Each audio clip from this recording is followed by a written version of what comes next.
Hello hello friend, मैं हूं शादाब और आप देख रहे हैं एम सेट। दोस्तों, आज हम लोग पहचानने के लिए सीखेंगे भस्म के बारे में। दोस्तों, भस्म को पहचानने का दो तरीका है, दो ट्रिक है।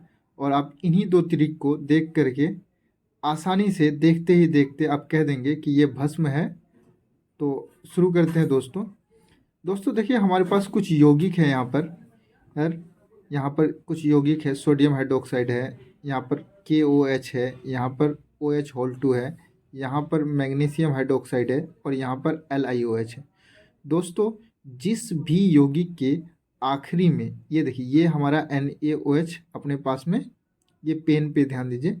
NaOH एक यौगिक है और इस यौगिक के आखिरी में OH लिखा हुआ है।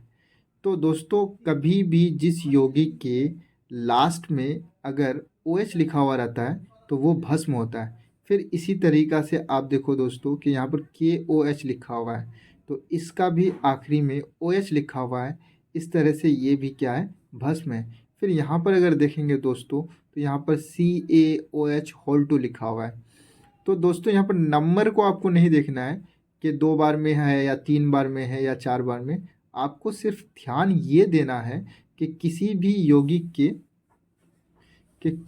यौगिक के आखिरी में जो होना चाहिए तो वो OH होना चाहिए। अगर OH है तो वो भस्म है। तो ये पहला तरीका है दोस्तों। अब दूसरा तरीका ये होता है कि कुछ यौगिक होता है और उस यौगिक के आखिरी में OH नहीं लिखा हुआ रहता है, सिर्फ ऑक्सीजन रहता है। तो उसको भी पहचानने का तरीका क्या है दोस्तों? तो आते हैं इधर, यहाँ पर हम लोग देखते हैं। ये हमारे पास ट्रिक नंबर 2 है।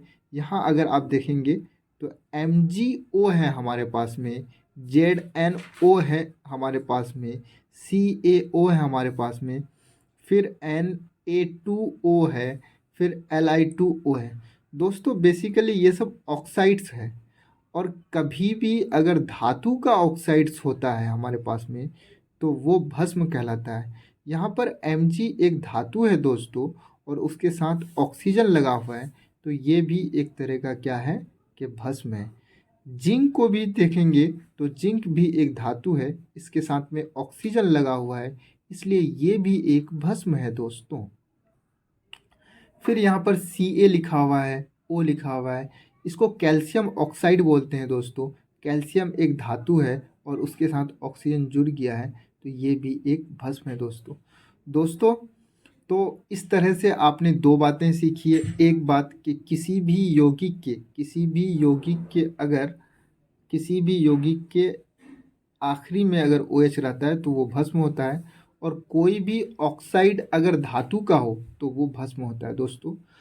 इसमें कुछ एक्सेप्शन केस भी है जो हम लोग आगे डिस्कस करेंगे जब अम्ल के बारे में पढ़ेंगे दोस्तों। ये सब जो कंपाउंड है इसका क्या नाम है? MgOH को क्या बोलते हैं? मैग्नीशियम ऑक्साइड बोलते हैं। ZnO को जिंक ऑक्साइड बोलते हैं। Na2O को सोडियम ऑक्साइड बोलते हैं। इन सब का डिटेल्स में अगर ट्रिक जानना, इस सब का नाम अगर जानना हो डिटेल्स में और ट्रिक में, बहुत छोटा सा ही एक वीडियो है, आप मेरे चैनल में प्लेलिस्ट में जा कर के चेक कर सकते हैं। दोस्तों, आज का वीडियो यहीं तक है। Thank you, bye bye.